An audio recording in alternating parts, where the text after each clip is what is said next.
Bom, boa noite novamente a todos e todas. Como eu já disse, meu nome é Daniela Ruscabadur, eu tenho a honra de abrir e de moderar esse nosso evento, que é o primeiro Congresso de Educação para a Paz e Não Violência, em continuação ao trabalho e em memória do nosso querido Sérgio Storch, né, com esse primeiro encontro pré-evento, como vocês podem ver, nomes de peso na educação brasileira. E esse é um congresso que passou por quase 2 anos de preparação. E, finalmente, está agora, nesse momento, se tornando realidade. E é uma alegria muito grande. Nossa, de todos nós aqui. Os loucos conscientes, eu diria, né? De que o trabalho é muito e é diuturno, mas que a gente se une por uma razão que é, ao mesmo tempo, das mais nobres e das mais difíceis, ou seja, a paz, né? A construção da paz, a manutenção da paz. Enquanto a guerra está na moda, né? A gente vai contra a corrente, a gente vai falar de paz, né? Por todo esse período, até setembro e depois também. Então, hoje, a gente vai ter a satisfação de ouvir, primeiro, o presidente do Congresso, o Davi Windhorst, o Dr. Roberto Crema, depois a doutora Alessandra Gaidargi, ela pediu para não errar, e para fechar o nosso evento, o Dr. Ney Alberto Salles Filho, né? Dr. Roberto Crema, só uma pequena apresentação dele, depois eu leio tudo. Reitor da Unipaz, é o maior conhecedor de Pierre Weil no Brasil, a arte de viver em paz. Ou seja, se depois, seguindo essa linha ecologia do encontro, a gente vai ter a Alessandra, né? Depois o Ney, com uma base forte no conhecimento sobre violência escolar, bullying, etc. Mas hoje a questão é sobre o processo de educação, a ação e a reflexão na educação. Bom, eu passo agora a apresentar, então, o nosso querido presidente do Congresso, Davi Windhorst, lendo um pouquinho da biografia dele. Presidente do Congresso, bacharel em Educação pela Universidade de Jerusalém, mestre em Terapia de Grupo, Gestalt, e Dinâmica de Grupo na Universidade de Tel Aviv, doutorado em Andamento em Inteligência Emocional e Comunicação Não Violenta, fundador e diretor da ONG Alternative, Centro de Educação para a Paz e Não Violência, trabalhando com israelenses e palestinos. Os projetos principais: Centro Bilíngue Hebraico-Árabe para crianças e jovens judeus, cristãos, muçulmanos e drusos. One Billion Rising, contra a violência à mulher, oficina de mediação de narrativas e solução de conflitos por meios não violentos. Coordenador do curso de facilitadores de grupo em sexualidade saudável, membro do diretivo do movimento Two States, One Homeland, a favor de uma confederação israelo-palestina. Muito obrigada pela presença de todas e todos nessa primeira viagem de hoje nossa. Davi, por favor, a palavra é sua. Muito obrigado, Daniela. Boa noite. Shalom Aleichem, Salam Aleikum, que a paz esteja convosco. Se uma palavra que pode representar aquilo que estou sentindo, é muita emoção estar aqui com vocês. Muito obrigado pela vossa presença. O congresso pôde ser realizado somente pelo esforço incrível de ativistas e palestrantes voluntários que acreditam na cultura da paz e não violência, e que a educação à nova geração é a única forma de criar uma massa crítica que poderá transformar o mundo da ideologia do medo e do ódio à ideologia do amor e da esperança. Estamos vivendo um período de transição que, em meu livro, A Psicopedagogia do Amor, descrevi como uma metáfora. Imaginem que estamos subindo uma montanha com crianças e jovens, sem saber o que há do outro lado, Temos instrumentos materiais, emocionais, espirituais para a subida, mas não sabemos o que há do outro lado, o desconhecido que nos causa medo, ansiedade e incerteza. Não sabemos que o que temos em nossas mochilas servirão para quando atingirmos o topo da montanha e começarmos a descer do outro lado. Vi isso nas novas gerações, as quais passo processos educativos, que estão vivenciando um período que nós, educadores, nunca tínhamos vivenciado. Este período de transição nos dividiu em dois grandes blocos. Aqueles que têm medo desta transição, medo de perder o poder, os valores morais do passado, e se apegam ao problema, ao passado, na tentativa de brecar as mudanças que estão ocorrendo. Através da educação, da mídia, eles transmitem a ideologia do medo. O outro bloco, sem esquecer o passado, se apega ao presente e ao futuro, a esperança de um mundo melhor, a solução. Não sabemos como devemos preparar a nova geração, nem para o presente e nem para o futuro. Escrevi isso 2 anos antes da pandemia, e esta foi só a primeira montanha que escalamos.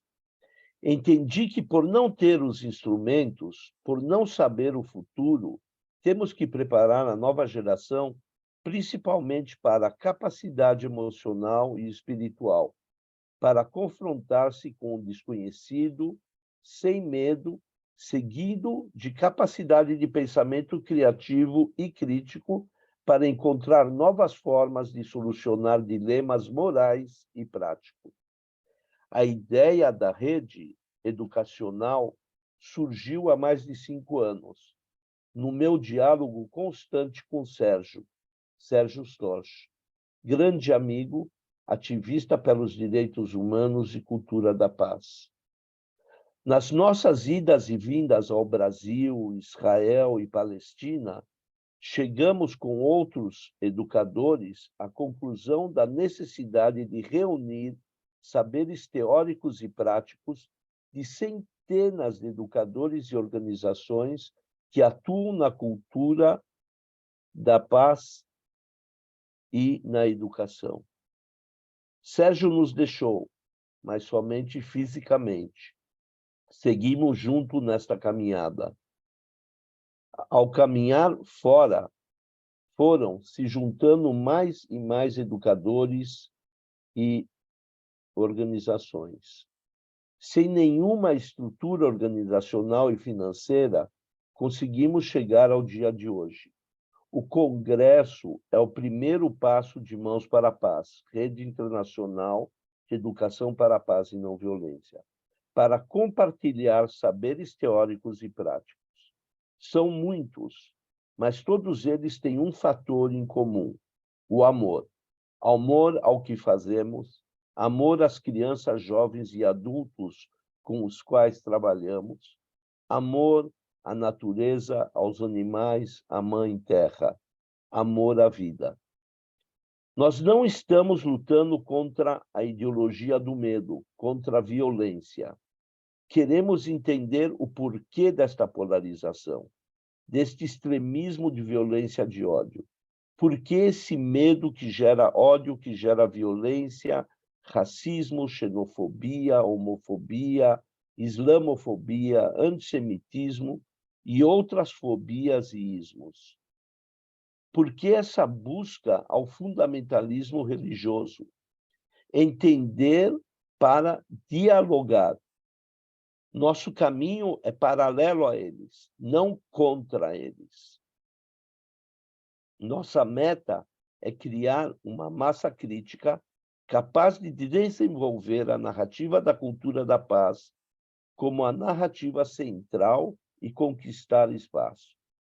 Nossos encontros não são contra a violência, o medo e o ódio, mas sim a favor do diálogo, do compartilhar, da esperança, da empatia, do amor, da paz e da não violência. Para isso, temos que nos unir. Somos milhares de educadores e organizações espalhadas por todo o mundo. Somos um movimento de baixo para cima, de educadores independentes e de pequenas organizações. O Congresso, em sua plataforma online, se desenvolve durante 4 meses, justamente para podermos processar o compartilhamento de saberes, analisá-los, refletir, buscar formas de ação que se adaptem à nossa realidade. Para entender a variedade dos modelos teóricos e práticos dos diálogos que haverão, peço que entrem no site do Congresso e vejam a lista dos palestrantes e o programa.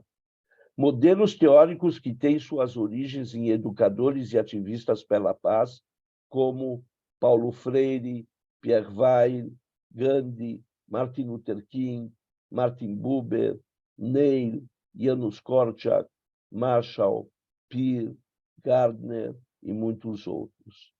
Modelos práticos do Brasil, Portugal, Equador, Austrália, Israel e Palestina.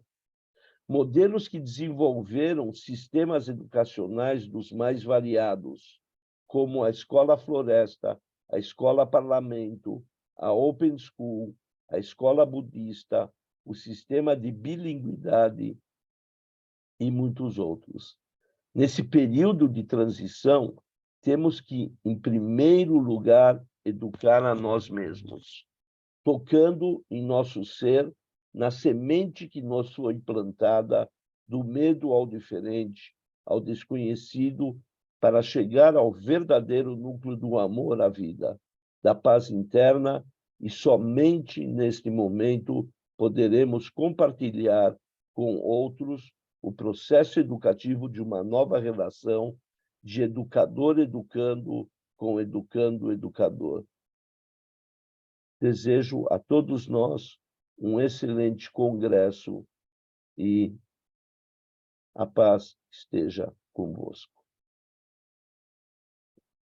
Muito obrigada, Davi, pela sua introdução ao congresso. Passo agora para a primeira palestra da noite, Dr. Roberto Crema, com a palestra Paz e Ecologia do Encontro. Dr. Roberto Crema é psicólogo, antropólogo e mestre em Ciências Humanas e Sociais pela Universidade de Paris. Formação em diversas escolas humanísticas e transpessoais, criador do enfoque da arte de cuidar, uma ecologia do ser, na perspectiva de uma quinta força em terapia, coordenador geral do primeiro Congresso Holístico Internacional em 1987, que impulsionou a criação da Universidade Internacional da Paz, a Unipaz. Introdutor no Brasil da formação holística de base fundamentada na abordagem transdisciplinar e do Colégio Internacional de Terapeutas, que coordenou durante 20 anos. Membro honorário da Associação Luso-Brasileira de Transpessoal Alobrat, Fellowship da Findhorn Foundation, na Escócia, reitor da Universidade Internacional da Paz, Rede Unipaz, autor e coautor de mais de 30 livros no Brasil. Muito obrigada. Professor, por favor, a palavra é sua. Boa noite. É para mim uma alegria e agradeço o Davi e toda essa brava coordenação que, com resiliência, nos trouxe nesse pré-congresso, que vai colaborar, com certeza, pela utopia realizável da paz. Paz. André Chouraqui nos lembra que converge com a expressão Shalem, que está intrínseca à expressão Shalom, e o Davi iniciou com essa expressão, que significa inteiro. Então, o primeiro, para se compreender o que é um congresso pela cultura de paz. É o que nós realizamos. Eu tenho sido um operário da Unipaz, terceira universidade internacional da paz, criada no mundo depois das Nações Unidas e da Costa Rica. Porém, a nossa vocação, desde o início, é a vocação educacional. E partimos do princípio, Pierre Vai, Lídia Rebouças, que está aqui conosco, desde o início também, que é guardiã desse legado do Pierre Vai, que é a arte de ver em paz, a arte de ver a vida. Nós partimos do princípio de que não é com o paradigma que inventou o problema que nós vamos resolver. Se nós quisermos, de fato, a paz, precisamos de um novo aprender a aprender, que foca a inteireza do ser. E, por isso, por um lado, a nossa Unipaz se fundamenta na visão holística, que é o encontro entre a parte e o todo e a parte. Pensar globalmente, agir localmente, e eu sempre acrescento, para não agir loucamente, que é o que nós temos feito, dominantemente. Por outro lado, a nossa abordagem também é transdisciplinar, que significa o diálogo da ciência com a filosofia, a arte e a tradição espiritual. Ou seja, a aliança entre a ciência e a consciência. E o tema da minha breve fala é paz e ecologia do encontro. Porque tanto a visão holística quanto a transdisciplinaridade se centram em duas estratégias fundamentais: a integração e o encontro. Eu tenho dito há mais de 30 anos que ninguém transforma ninguém, ninguém liberta ninguém, ninguém se transforma sozinho, ninguém se liberta sozinho. Nós nos transformamos, nós nos libertamos no encontro. Porém, o que é o encontro? Eis a questão. Com a emergência da abordagem transdisciplinar, há todo esse universo a ser desbravado. E quando a Unipaz completou 30 anos, e nós temos 36 anos de travessia, de semeadura, já criamos uma massa crítica considerável, não só no Brasil, porque nós temos cerca de 20 unidades no Brasil, mas também em Portugal, onde o Davi colabora conosco, também na França, na Bélgica. E o que nós buscamos enquanto uma rede Unipaz é desenvolver, a partir de uma ecologia profunda, que é individual, de onde pode brotar a paz individual, a ecologia social, de onde pode brotar a paz social, e a ecologia ambiental, de onde pode brotar a paz ambiental. E quando a Unipaz fez 30 anos, foi publicado um livro que conta a história desses 30 anos do que a Unipaz desenvolveu enquanto conceitos, enquanto estratégias. Mas também, quando a Unipaz fez 30 anos, me ocorreu um insight muito intenso de que não basta 3 ecologias: individual, social e ambiental. É preciso uma ecologia da presença. É fundamental para a paz.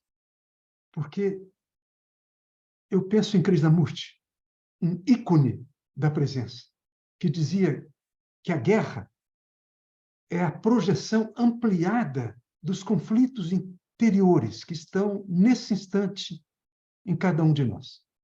É por isso que, desde o início, nós colocamos a ênfase na transformação desse pedacinho de praça pública que cada um de nós encarna. Esse corpo, essa alma, essa consciência, dimensões que são atravessadas pelo mistério da vida. Então, por isso, desde o início, a Unipaz partiu de dois fundamentos. Um fundamento é o saber. As universidades convencionais se dedicam ao saber. O saber é fundamental, porém é insuficiente. É necessário o outro pilar, que é o ser. E a compreensão se encontra precisamente na convergência entre o saber e o ser. As universidades convencionais desenvolvem os saberes, porém, o ser é simplesmente deixado de lado. E isso nos traz um obscurantismo de um saber desconectado do ser, mas também uma pessoa que se centra apenas no ser, e é bom dizer que o ser emerge do não saber, do que alguns chamam de douta ignorância, que foi postulada por Sócrates. É preciso aprender a se esvaziar. Então, Pierre Weil, ele dizia que nós sofremos uma crise de definição. Ele inventou um verbo, infinir. É preciso aprender a infinir, a abrir espaço para o não saber, para o desconhecido.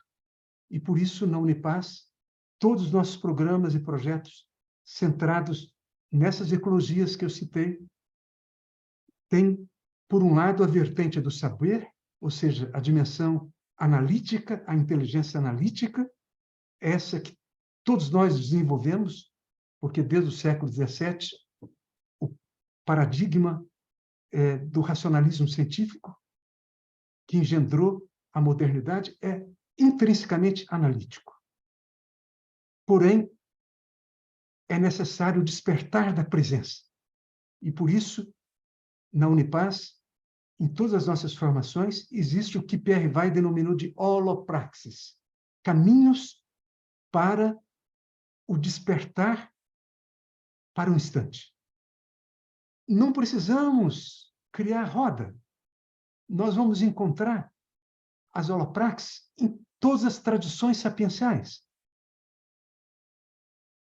Na contemplação cristã, na Kabbalah judaica, na tradição sufi, na meditação budista, nos diversos yogas da tradição hindu, nas gnoses, nas artes xamânicas, o artesanato do sagrado. Acontece que no século XVII foi estabelecido um princípio de antagonismo entre o sujeito e o objeto, entre o saber e o ser, entre a razão e o coração, entre a sensação e a intuição, entre a espada e o graal. Em última instância, entre o conhecimento e o amor. E a nossa tarefa, para que a paz seja possível, é integrar os dois hemisférios. Isso está inscrito nos nossos hemisférios cerebrais.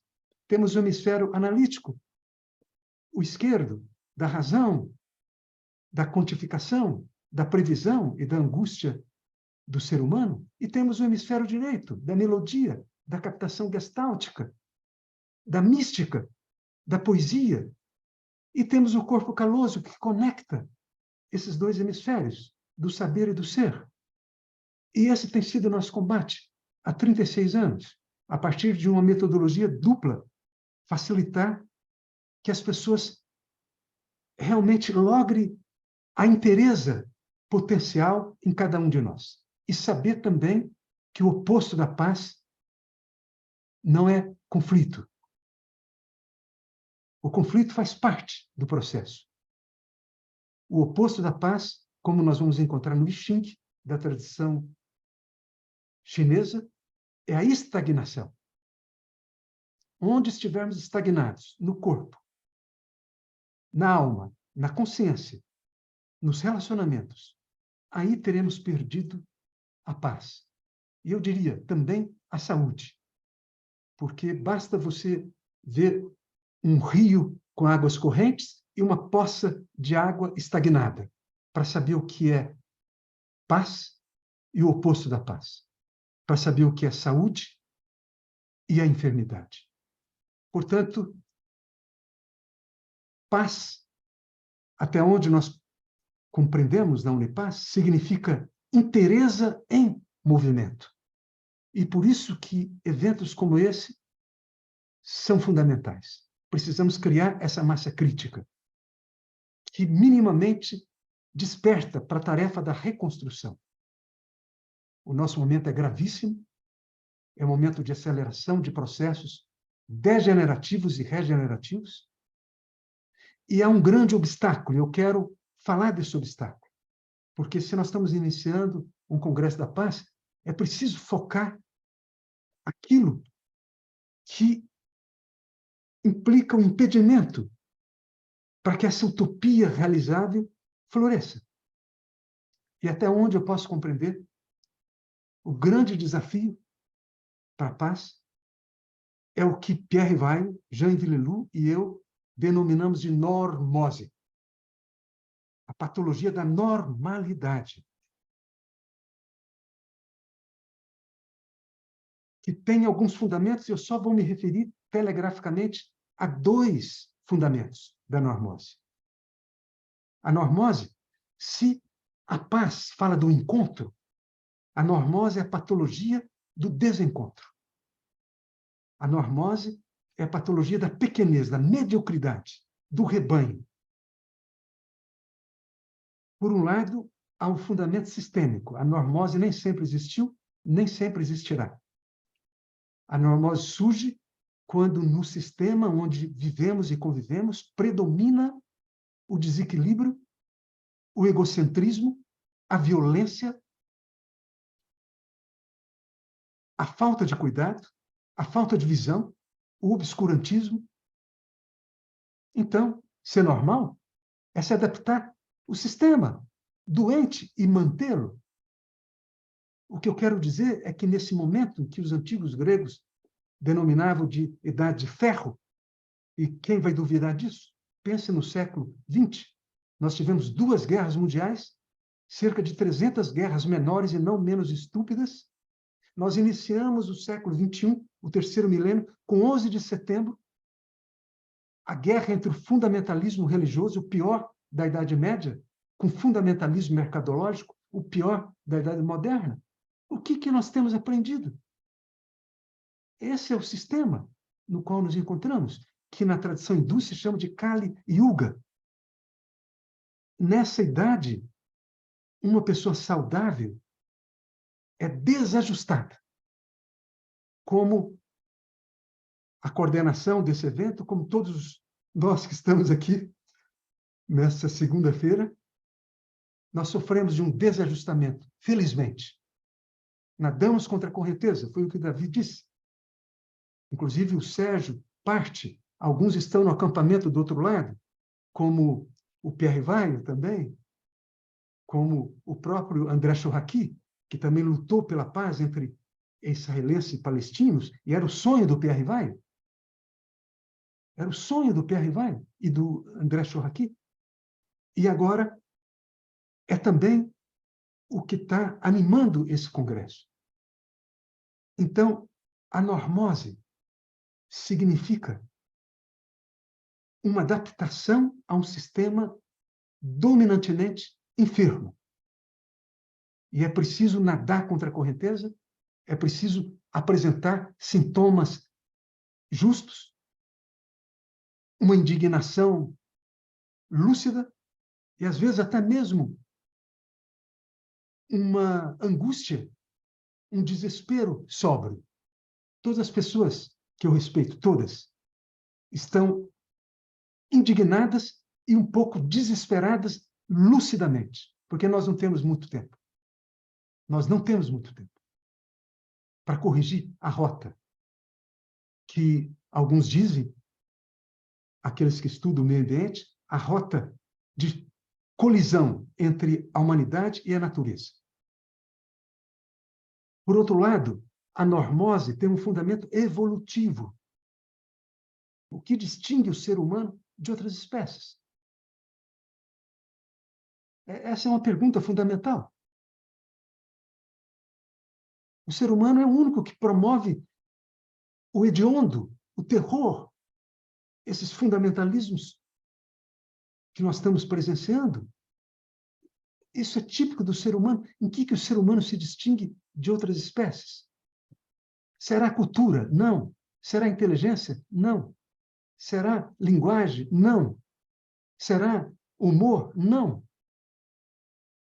E aí eu penso no Einstein, que dizia que para ele só tinha duas coisas infinitas, o universo e a estupidez humana. E ele concluía, com relação ao universo, eu ainda tenho minhas dúvidas. A estupidez, ela precisa ser estudada porque ela está no coração da normose. Ela se distingue de uma imbecilidade que é inofensiva, porque ela se reveste de racionalidade. Uma pessoa pode ser altamente racional e altamente estúpida. Eu não concordo com Einstein que a estupidez é característica da espécie humana. Eu respeito e acho que o Einstein nos trouxe uma metáfora fantástica, mas a estupidez é característica da normose, não do ser humano, como dizia Confúcio há 2.600 anos. O que diferencia o ser humano de outras espécies é o inacabamento, a incompletude. Paulo Freire, depois de alguns milênios, retomou esse conceito na sua pedagogia do oprimido, da autonomia, da libertação. Nós não nascemos humanos, nós nos fazemos humanos através de um investimento não apenas no cérebro. É preciso investir na alma, é preciso investir na consciência de onde jorram os valores de uma ética com coração.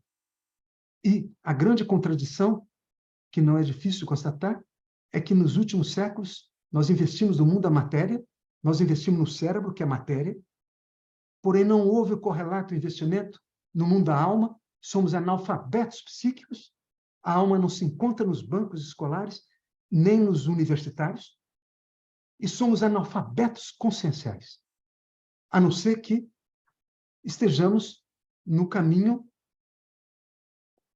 de nadar contra a correnteza, como é o nosso caso. Então, eu diria que, do ponto de vista evolutivo, normose é estagnação, é um sintoma de um impedimento do florescimento, de um estrangulamento fetal. Há em cada ser humano uma tendência a florescer. E a normose é precisamente essa força de resistência, de inércia. Então, para compreender a evolução humana, não é suficiente Darwin. Darwin era um naturalista, ele compreendeu a evolução natural. E é muito importante essa evolução natural. Só que o ser humano, como dizia Teilhard de Chardin, não é só a natureza, é o espaço onde a própria natureza pode aprender a se saber, a ser, a sorrir, a amar, a orar, a servir. Se nós quisermos entender a evolução humana, além das pesquisas de Darwin, temos que pesquisar Platão, Plotino, Sri Aurobindo, Teilhard de Chardin, temos que estudar Gurdjieff, as cartografias da psicologia transpessoal contemporâneas.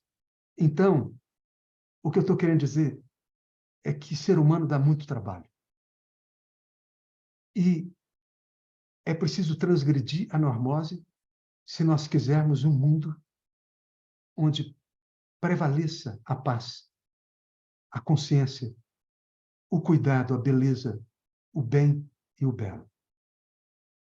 Eu quero concluir me lembrando de uma parábola que eu aprendi com um amigo, que é o Rabino Bonder, e que eu penso que é uma parábola para o nosso momento, para o momento que estamos atravessando.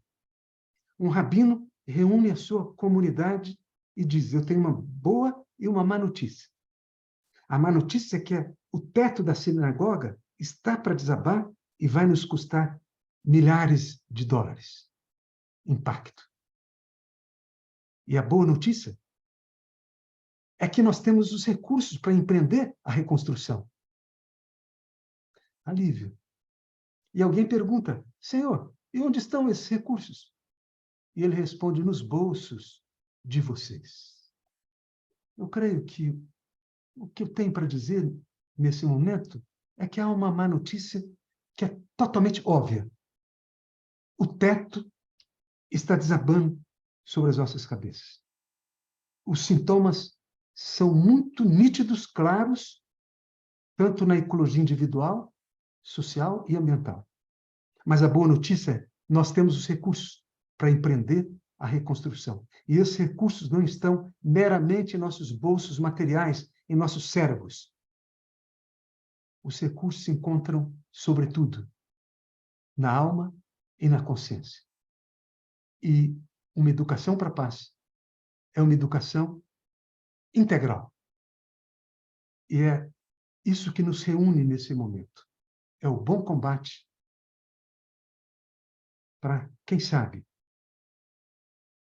haja futuro para as novas gerações. E nada menos que isso encontra-se em jogo. Eu agradeço a atenção. Muitíssimo obrigada, professor Roberto. Espetacular, como sempre, né? Bom, a consciência da Kali Yuga também é a consciência que não virá um bodhisattvas, né? Para salvar ninguém. Somos nós, né? Que podemos e temos recursos para fazer muita coisa.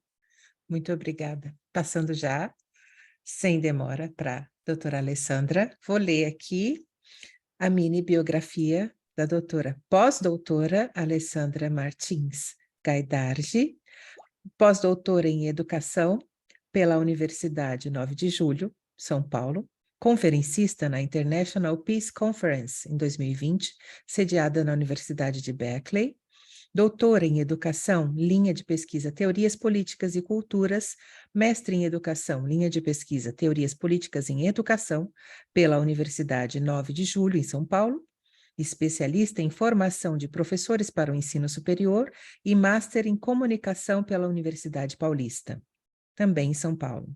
Launching Innovation in Schools pelo MIT e DataWise.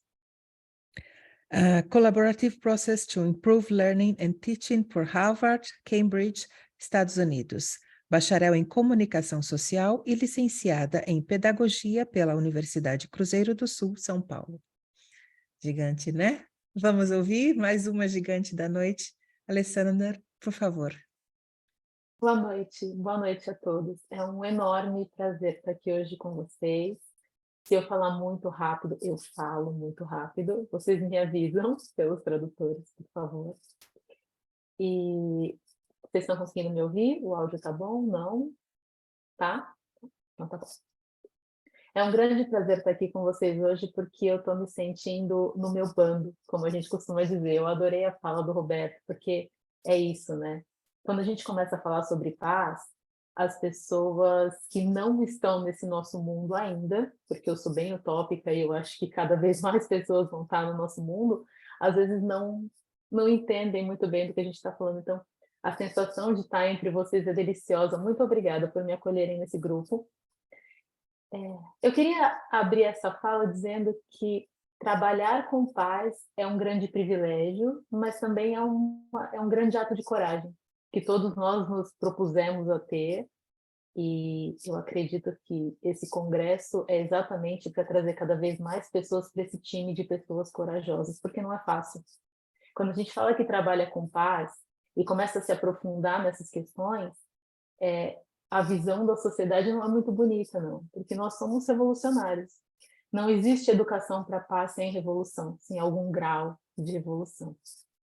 Eu sou autora de um livro chamado Pedagogia da Paz, e eu já falo muito sobre isso. Ele é um livro freiriano. E Paulo Freire é um grande defensor do diálogo. E quando a gente fala de diálogo freiriano, a gente não está falando de uma conversa, a gente está falando de uma junção de mundos. A gente está falando de um falar e de um ouvir e de um construir. Então, é muito mais do que você dialogar, esse diálogo vazio, né? A gente usa a palavra diálogo hoje de uma maneira muito vazia, simplesmente para expressar a troca de palavras. O diálogo, ele é tudo, é uma troca de mundos. Eu entrego o meu mundo, eu recebo o seu mundo e a gente constrói alguma coisa com tudo isso juntos. Então, dialogar é sempre dialogar com o mundo e com as comunidades. E quando a gente fala em educação para a paz, ainda são muito poucas as propostas efetivas de educação para a paz que a gente tem, exatamente porque não se leva em conta que a paz é um estar sendo, a paz é uma caminhada, ela não é um lugar onde eu chego. É muito difícil definir paz. A maior parte das definições que a gente tem da paz, elas são negativas, né? Então, a paz é a não violência, a paz é o não conflito. Mas o que é o não conflito? O não conflito, ele é possível para o ser humano? Porque nós somos absolutamente diferentes. Para você ter um estado de absoluto não conflito, você teria que ter seres humanos iguais, que pensam igual, que querem as mesmas coisas, que têm os mesmos desejos, que estão indo todos para o mesmo lado. E a gente está em um mundo com bilhões de pessoas com desejos diferentes, querendo fazer coisas diferentes. Então, será que a paz é um lugar onde a gente pode chegar realmente? Ou a paz é o jeito que a gente vai andar nessa estrada?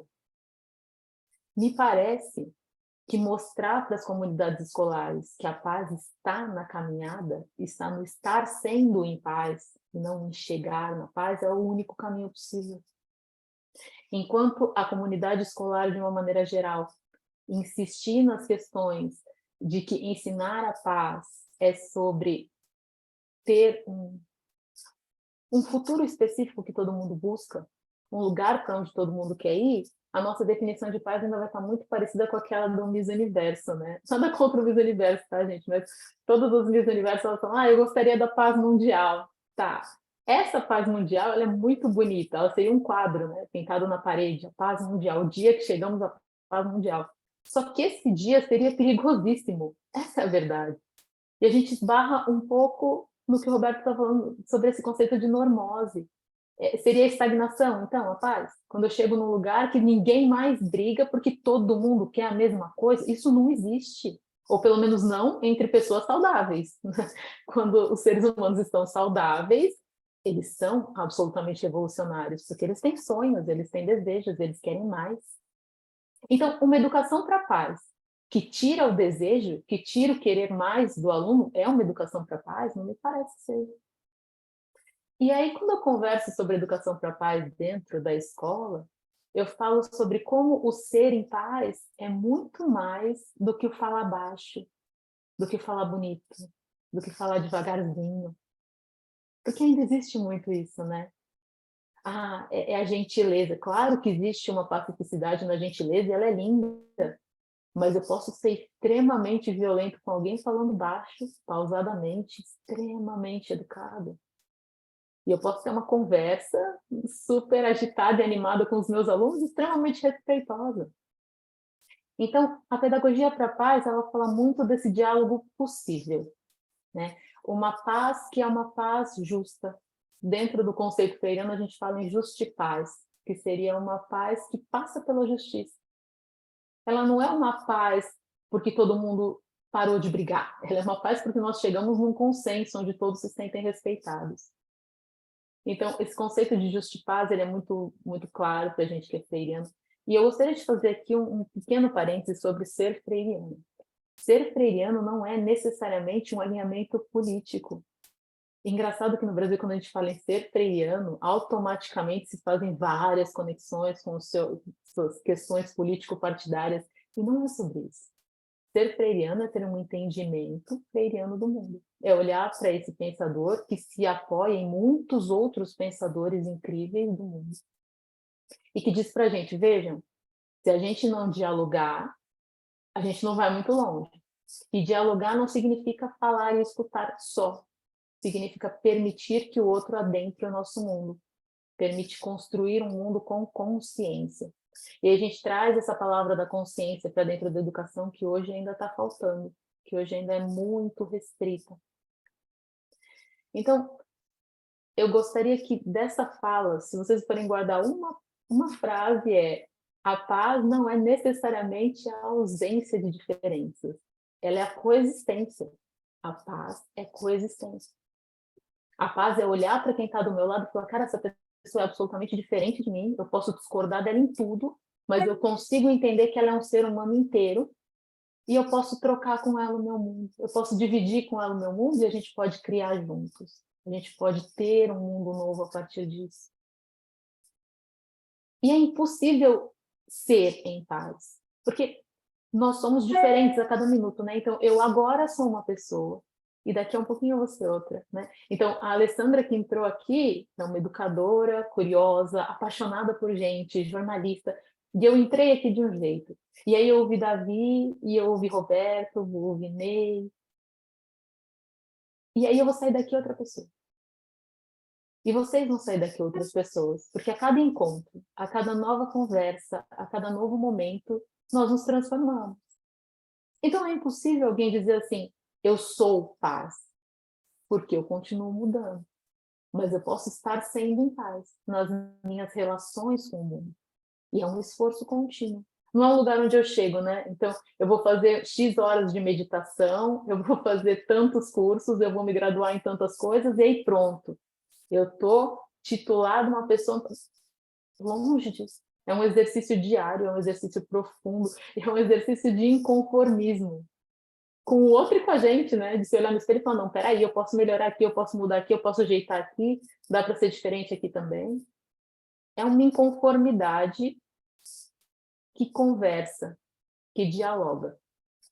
Eu venho da linha da comunicação não violenta, né? Eu venho do Marshall, então eu venho desse lugar um pouco da gente dizer, veja, a comunicação não violenta chama não violenta porque ela preza por cuidar, ela preza pelo respeito, ela preza pela história dos 50%. Eu vou até aqui, o outro vai até aqui, se a gente respeitar isso, vai dar tudo certo. Ela não chama comunicação pacífica, ela chama comunicação não violenta. Porque nenhuma comunicação seria 100% pacífica, porque eu sou de um jeito, e o outro é de outro, e o outro é de outro. Então, quando a gente entra num lugar para falar de paz, eu vou falar por mim, quando eu pego um microfone para falar sobre paz, eu sempre tomo muito cuidado para não ter uma postura arrogante daquela que sabe sobre paz, daquela que faz paz, porque não é bem assim. Eu também só aprendi. Todos os dias eu estou aprendendo, todos nós estamos todos os dias aprendendo a ser em paz.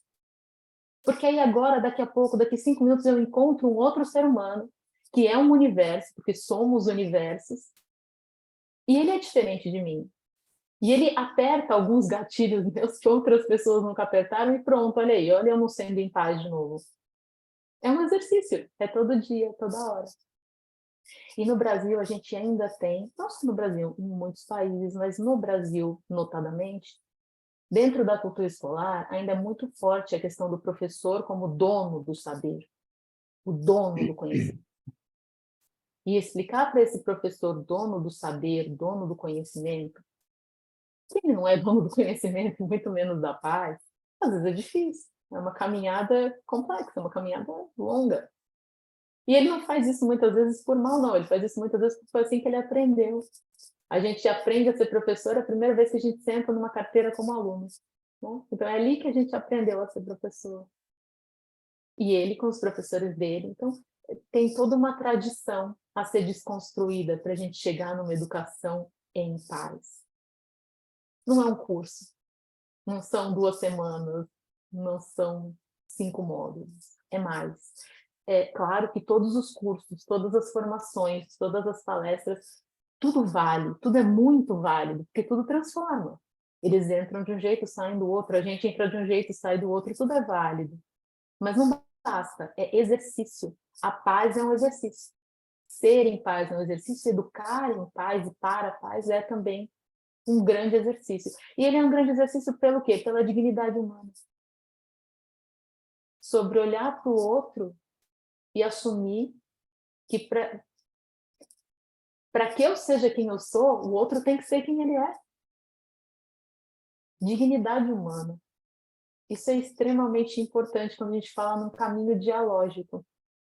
Então, é interessante entender essa dialogia, tá? E que ela não fala sobre uma ausência total de divergência totalmente utópica.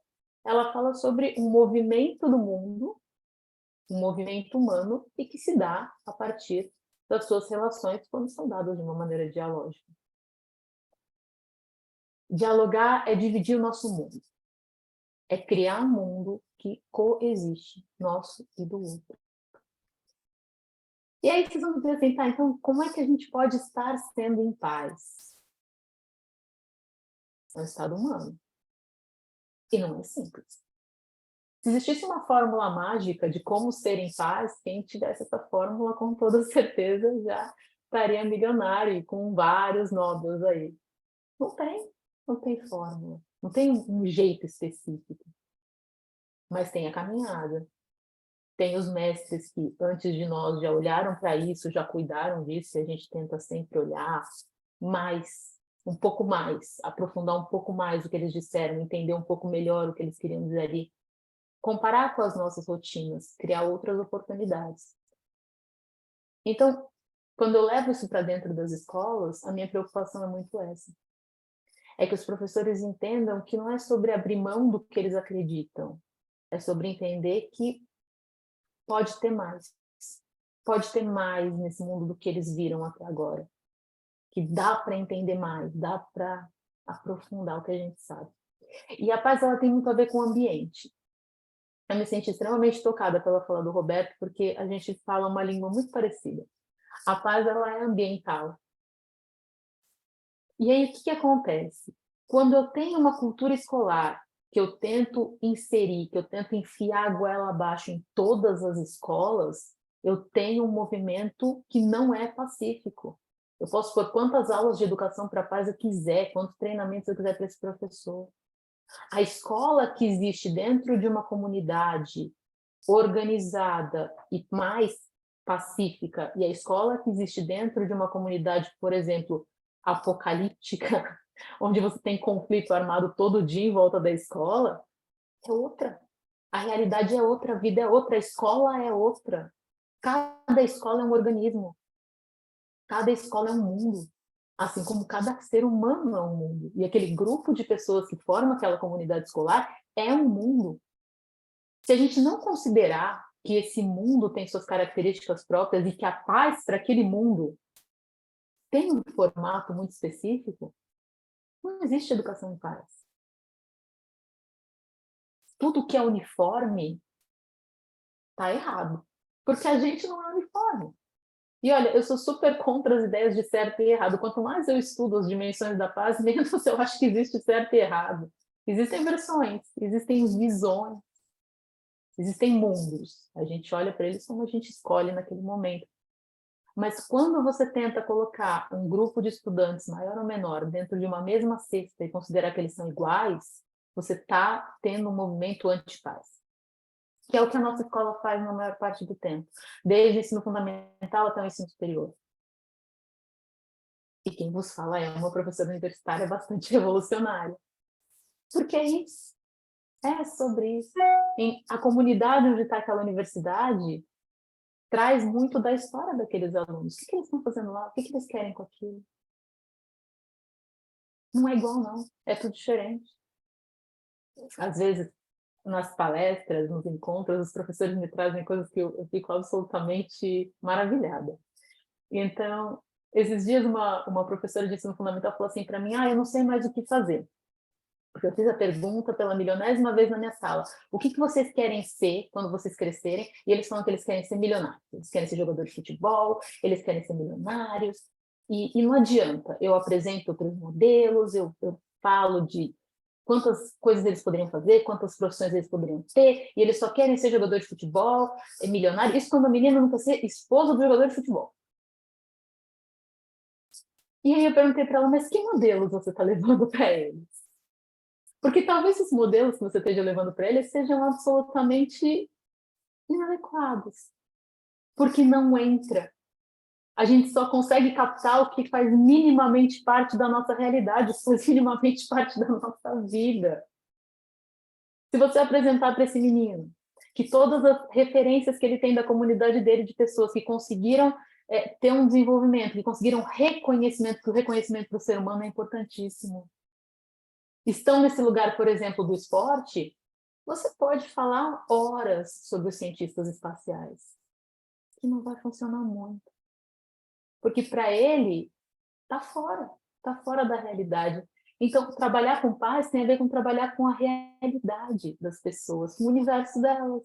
O que eu estou vendo? O que eu estou enxergando aqui em volta? Isso é possível para mim?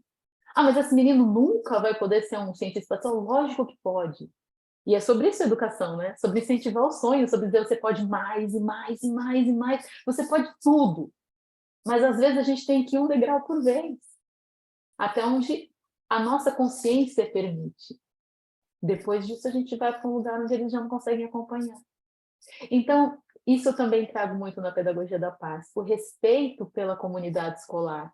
E aí é o respeito do professor pela história do aluno pela história do professor, da escola pela história daquela comunidade, daqueles pais, daquela vida. O respeito por todo mundo, pelo diretor e também pela aquela menina que limpa o corredor, porque sem qualquer uma dessas peças, o organismo escola não funciona. Ele funciona a partir do todo. É todo mundo junto. Cada um tem uma função muito específica na escola. E todas as funções têm que ser respeitadas. Porque elas são o que são. Então, a pedagogia da paz é sobre a gente entender que a gente é o que a gente é. E é incrível ser diferente de todo mundo. Mas não é porque eu sou diferente de todo mundo que eu não posso viver em paz com as diferentes. Que eu não posso conviver com isso de uma maneira justa. Trazer sempre esse conceito de justiça eu acho super importante. Porque a paz que beira a injustiça não é paz de verdade. Tem uma música muito interessante brasileira que eu adoro, que diz que paz sem voz não é paz, é medo. E é isso. Um ambiente de paz, onde ninguém pode falar, não é um ambiente de paz, é um ambiente de medo. Uma escola silenciosa não é uma escola onde reina a paz, é uma escola onde reina o medo. E o medo, ele tem muitas faces dentro da escola. Às vezes é o medo da repressão escolar, porque é uma escola mais severa. Às vezes é o medo da comunidade, porque eu sou meio diferente, então se eu mostrar quem eu sou, será que vão me aceitar? Todo reino muito silencioso é um reino cercado pelo medo. A paz, ela é colorida. A paz tem voz. A paz, ela fala, e ela fala de muitos jeitos, com muitas línguas, em muitos tons. Então é isso, né? É o que eu quero trazer para vocês hoje. Que a proposta de uma paz dialógica dentro da escola, desde os anos mais iniciais mesmo, desde as primeiras séries, é uma paz revolucionária, mas não é uma paz violenta. Quando a gente fala em revolução, quando a gente fala em conflito, a gente não está falando de violência, a gente está falando exatamente de entender que, sendo diferentes, vamos divergir. Mas isso não significa que a gente tenha que brigar. Dá para divergir sem brigar. Dá para ser diferente e ser junto. Se a gente pegar no geral, né? Não só os que estão aqui hoje, mas os palestrantes desse congresso tão lindo, nós somos pessoas absolutamente diferentes, de lugares diferentes, com culturas diferentes, com religiões diferentes. E tá tudo bem. Sentaríamos todos para jantar numa boa, falando cada um do seu jeito, às vezes cada um na sua língua, e íamos fazer o nosso maior esforço para nos entender entre nós. Porque a gente está num lugar de entender que dá para ser diferente. Num mundo em que a gente escuta desde criança que ser diferente é errado. Então, talvez educar para a paz seja levantar essa bandeira, dizer, cara, tá tudo bem ser diferente. Eu sou, você é, todo mundo é diferente. A questão é o que eu faço com isso? E a nossa sociedade, infelizmente, caminha cada vez mais para a adequação. Vamos ser ainda mais parecidos. Vamos usar, ainda como eu falo para os jovens, vamos usar ainda mais filtro de Instagram para a gente ficar ainda mais parecido, todo mundo um com o outro, vamos todo mundo para os mesmos lugares, usar o mesmo sapato. Não, é muito legal ser diferente. Uma sociedade onde as crianças, desde pequenas, entendam que ser diferente é o que nos faz humanos, é o que nos faz incríveis. Né? Somos a única espécie com essa vontade, com esse afã de ser diferente. Talvez tornasse sociedades adultas mais justas, menos agressivas, menos violentas, menos identificadas com essa coisa de fazer o outro pensar igual a mim. Porque a maior parte das guerras, elas vêm daí, né? Se não todas, dessa tentativa de fazer o outro pensar igual a mim, o outro ser igual a mim, que o diferente está errado. Está errado.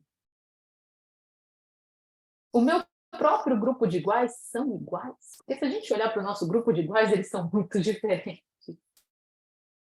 O nosso grupo familiar é diferente. A gente casa com pessoas diferentes. E tudo bem.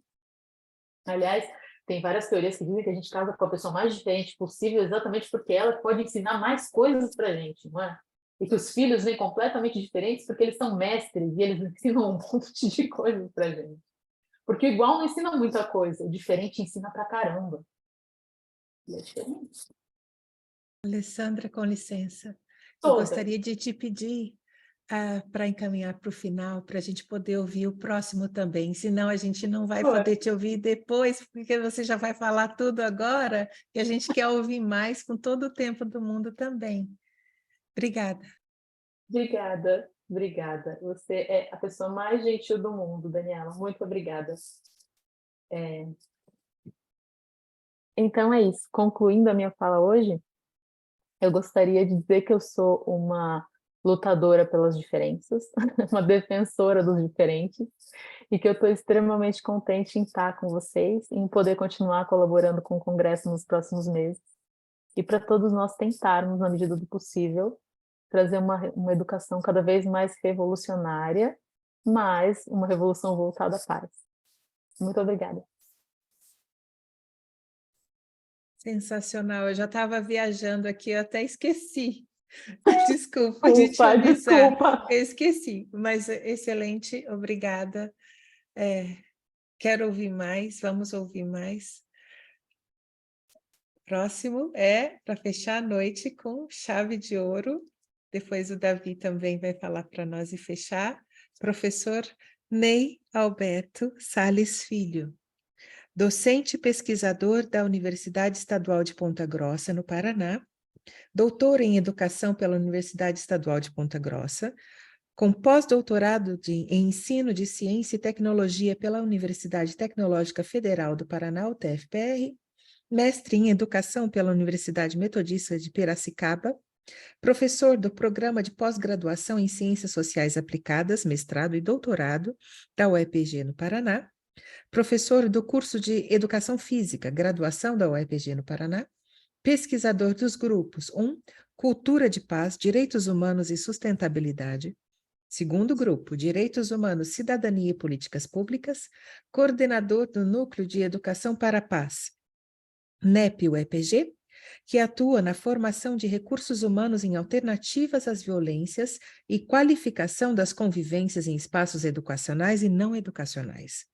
Desenvolve estudos sobre educação e metodologias de ensino, com ênfase nos temas cultura de paz, educação para a paz, educação em direitos humanos, violências escolares, bullying, conflitologia, ecoformação e sustentabilidade. Na dimensão teórica, discute prioritariamente a teoria da complexidade e as abordagens sociológicas, particularmente as epistemologias da Sul. Muito obrigada.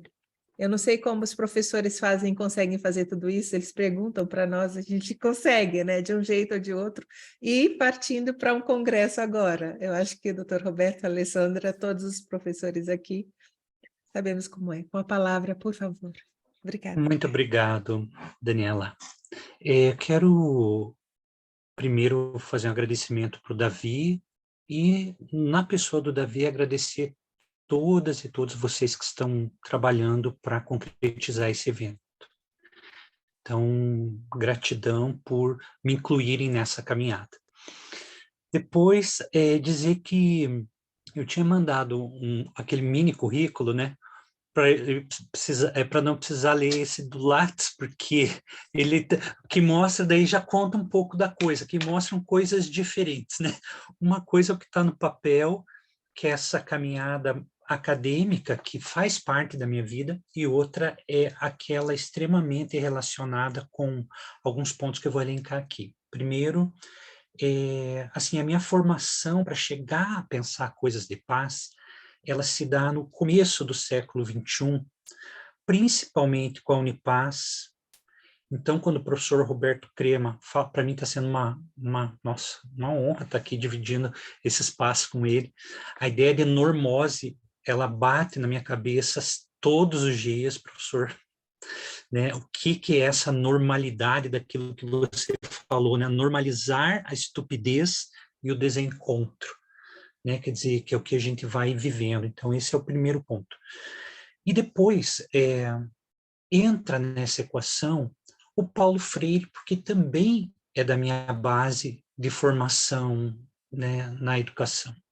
E o Paulo Freire, em 1986, quando ele recebe um prêmio internacional de educação para a paz da ONU, quando ele recebe esse prêmio, uma parte do discurso dele é assim: eu não acredito em nenhum movimento chamado Educação para a Paz, que ao invés de revelar o mundo das injustiças, o torna opaco e tenda a miopizar suas próprias vítimas.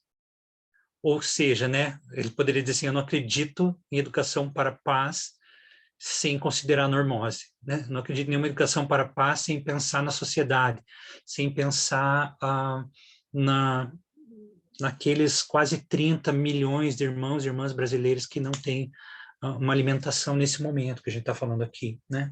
Então, eu vejo que a minha história ela foi muito em função dessas experiências e muito marcada por ser professor de uma universidade pública, que também tem todas as regras e mais algumas que vocês sabem, de produção científica, de tudo isso.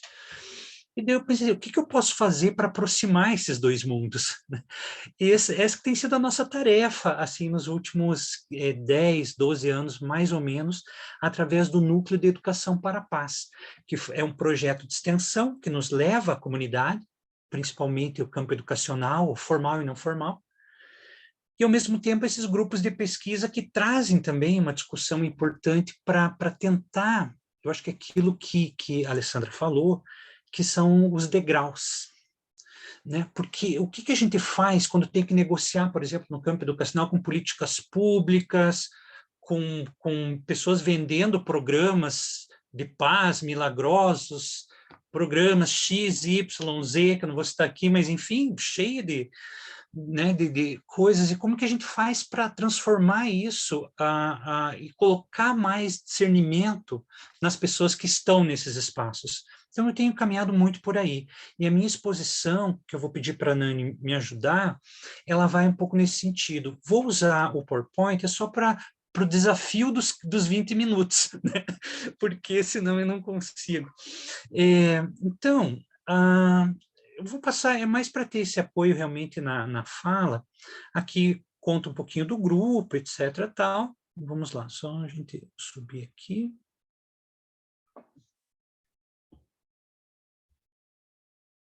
Isso, tá ótimo, né? Isso, perfeito. Então, aqui fala da questão do Núcleo de Educação para a Paz, a página é ali, o EPG. A Universidade Estadual de Ponta Grossa é do sistema, o Paraná tem um sistema público, né, de universidades de ensino superior, Londrina, Maringá, Ponta Grossa, Cascavel, enfim, um sistema robusto. Eu faço parte de uma dessas universidades onde eu coordeno o núcleo. Então, por favor, Nani, vamos seguir. Então, lembrem, gente, como pano de fundo, eu acho que a minha fala, ela se conecta em muito sentido com o que o professor Crema falou, com o que a Alessandra falou também, mas assim, com outras referências dentro daquele meu lugar de fala, daquelas lutas que eu preciso, daqueles convencimentos necessários a pensar os estudos sobre a paz numa perspectiva interna na universidade, tá? Então, parte disso vem dessa dimensão entre a relação de conflito, paz e violência, ou seja, né, quer dizer, a questão do conflito que já foi colocada aqui, né, a paz não como ausência de guerra, nem como ausência de conflito, nem como ausência de violência, né, mas a paz como tudo aquilo que vai dialogar e fazer críticas e levantar essas situações de violência, e colocar o conflito como elemento que faz parte desse cotidiano das relações interpessoais, né? Então, por favor, eu vou passar rápido para jogar os elementos. Depois, quem sabe, no outro momento, porque senão o tempo ele vai ficar enroscadinho. Bom, o Johan Galtung é um norueguês que tem trabalhado muito há décadas já com essa questão dos estudos sobre a paz na Universidade de Oslo. Ele é um mediador internacional de conflitos. Ele traz uma referência muito importante para entender o processo das violências, né? Então, ele coloca ali violência direta, violência estrutural e violência cultural como 3 dimensões de manifestação. Obviamente que existem várias classificações de violência, mas ele traz no sentido sociológico. Então, eu vou me apoiar um pouquinho mais nesse olhar de sociedade, tá, gente? Então, veja, a violência direta é aquela mais visível. Ela é o episódio da violência. O episódio, seja ele qual for, né? Que é a agressão de todas as formas. Agressão física, mental, sexual, etc. A violência estrutural, que está naquela base, fala assim, as violências que são relacionadas à pobreza, desigualdade social, injustiça social, tudo isso compõe o estrutural. E aí há uma dificuldade realmente, que você pode pensar assim, a violência direta você enxerga, a violência estrutural é mais difícil de você fazer o mapeamento. E daí tem uma terceira, que é a violência cultural, que é aquilo que o Davi falou no início, todos os ismos, Davi, né, racismo, machismo, né, a xenofobia, enfim, tudo aquilo que também gera, mas que é mais profundo, arraigado na sociedade e que tem um tempo de duração maior. Então, vejam, violência direta ela é o episódio, a violência estrutural são essas estruturas da sociedade que tem, vamos dizer assim, um tempo de mudança que é médio, e você tem a violência cultural que ela é mais a longo prazo, que é aquilo que talvez muitos de nós chamaram nos últimos anos de aquelas pessoas que saíram dos bueiros para, né, destilar todo o seu ódio contra os outros, etc. Tal. Então, é essa violência. Mas até aí, a gente empata com os movimentos que só pensam violência. Então, o próximo slide vai provocar um pouquinho esse olhar do Galton, mas daí a discussão que a gente tem feito ao longo desses anos no Núcleo de Educação para a Paz. Como pensar uma paz direta, então? Que é aquela paz mais visível. São as relações humanas, as convivências. Ótimo, é uma paz visível. Ela é o episódio da paz, das relações humanas interpessoais. Mas o que está abaixo disso, né? Assim como você tinha lá, né, abaixo da violência direta, as menos visíveis, aqui também são aquelas menos visíveis na relação com a paz. Porque se você olha a paz, as pessoas normalmente pensam assim, ou é o discurso da Miss, que a Alessandra colocou muito bem, né, a paz mundial, ou é esse discurso assim, eu posso ser melhor, como se cada um fosse um mini Gandhi. Né? Eu sou um mini Gandhi da paz, etc. Mas daí uma coisa não fecha muito na equação, que é essa questão da violência estrutural ou da paz estrutural. Então, a gente tem procurado olhar muito esse caminho, até porque o programa que eu trabalho pós-graduação trabalha com políticas públicas. Então, a gente começa a estudar políticas públicas e você chega assim, peraí, mas aonde que essa política pública ela dá a mão para as pessoas de verdade? Ou ela vai ficar no papel? Então, tem uma coisa importante aqui em pensar a paz estrutural, que daí sim são políticas públicas, equidade, justiça social, e a paz cultural, daí a tolerância, respeito, empatia, equidade numa dimensão mais ampliada. E daí eu falo isso também pensando muito pelas minhas demandas numa escola pública que é brasileira, que está na América Latina, que teve todo um processo de colonização também muito forte, de escravidão muito forte. Então, tem essas múltiplas camadas de violência. Então, quando a gente discute a violência, a gente procura começar a pensar justamente nesse processo. Paz direta, paz estrutural e paz cultural para fins didáticos. Mas onde que essas coisas vão se encontrar na lida da nossa vida? E como que a gente faz para que as pessoas, educadoras, educadores, políticos, as pessoas das políticas públicas, enfim, da saúde, consigam entender esse sentido, né? Então, a gente tenta traduzir um pouco essa reflexão. Por favor, Nani, próxima. E daí os elementos que estão baseados nos estudos da paz, né, principalmente na dimensão dos EPPs mesmo, né, baseados na ideia do Johann Galton e outros autores, eles colocam 4 elementos fundantes numa perspectiva de cultura de paz ou educação para a paz, né? Democracia, direitos humanos, cidadania e sustentabilidade. E o que cabe nesses pilares de uma cultura de paz? Liberdade de expressão, não a liberdade de expressão de fake news, né, que as pessoas estão confundindo muito ultimamente, né? A liberdade de expressão no sentido da expressão daquilo que você pensa, daquilo que você sonha, daquilo que você acredita. A justiça social, solidariedade, respeito, diversidade e multiculturalismo como bens imateriais da dignidade humana. Mas existem outros bens que são materiais, que eles também fazem parte da nossa vida, que é alimentação, moradia, ciência, educação. Daí sim voltamos, crença religiosa ou não, equidade, meio ambiente, sonhos e vida. Então, quer dizer, somos tangenciados, ultrapassados por todas essas dimensões da nossa vida.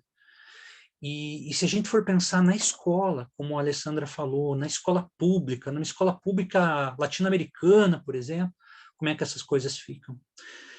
Então, lembrar dessas 4 palavras-chave: democracia, direitos humanos, cidadania e sustentabilidade. Como o Davi falou, né? 50 anos atrás você estava no movimento, Davi, e hoje, depois de 50 anos, você está num movimento parecido, que é para garantir a democracia, né? Garantir a dignidade humana fundamental. Então, vejo como essas coisas elas não estão resolvidas.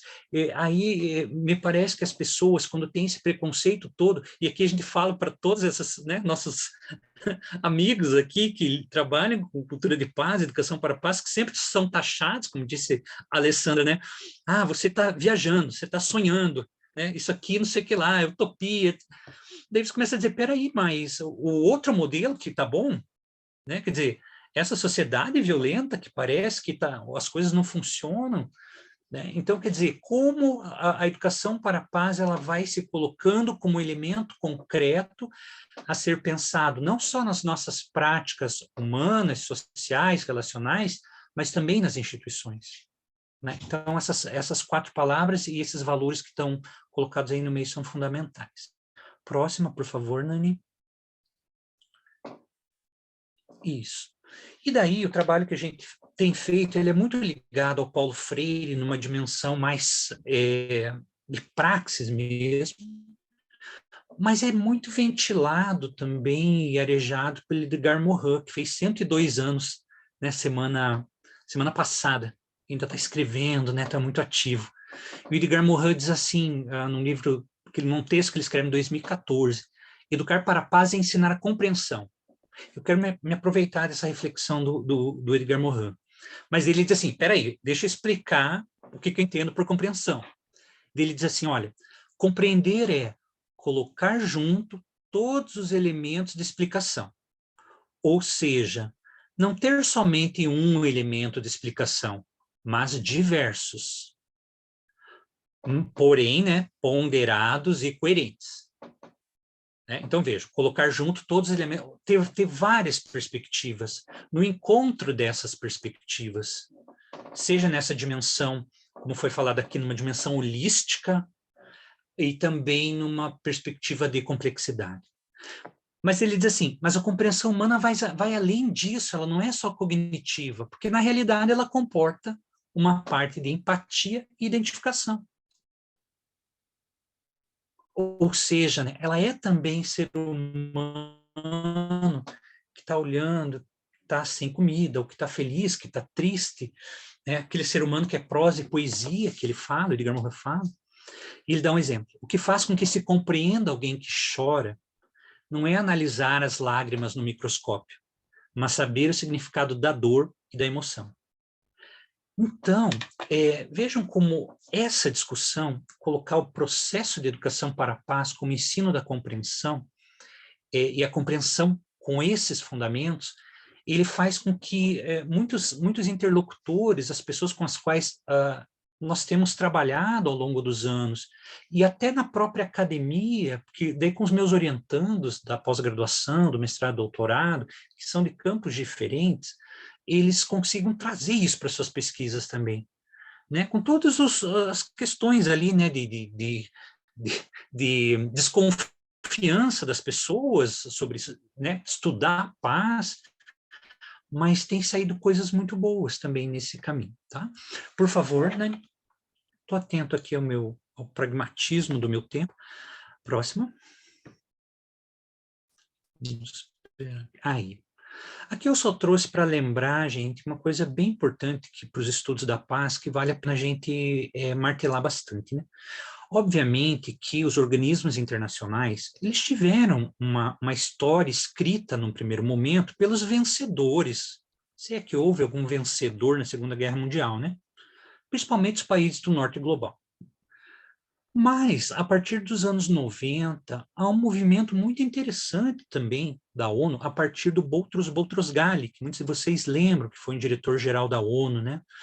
E ele dá essa virada nos organismos internacionais para que a ONU e a Unesco também passem a reconhecer experiências do Sul global.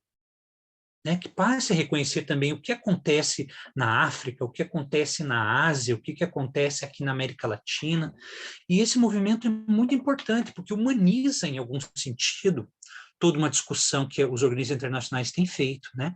Então, aqui eu coloquei só para mostrar que 30 anos para cá, né, como a gente teve movimentos importantes, a década da educação em direitos humanos, depois década da cultura de paz, década para a educação para o desenvolvimento sustentável, e daí a gente chega na Agenda 2030 da ONU, que daí no próximo slide, Nani, por favor, a gente pensa que realmente a Agenda 2030 ela é uma carta de intenções de cultura de paz.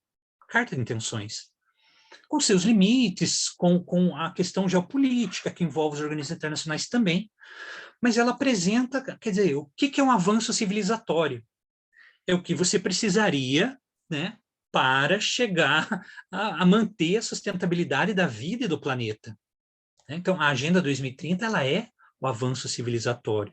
Então, cultura de paz é avanço civilizatório, cultura de violência é recuo civilizatório, cultura armamentista é recuo civilizatório, violência, né, agressão, xenofobia, violência contra a mulher, violência contra crianças e adolescentes, violência contra a pessoa idosa, enfim, são recuos civilizatórios.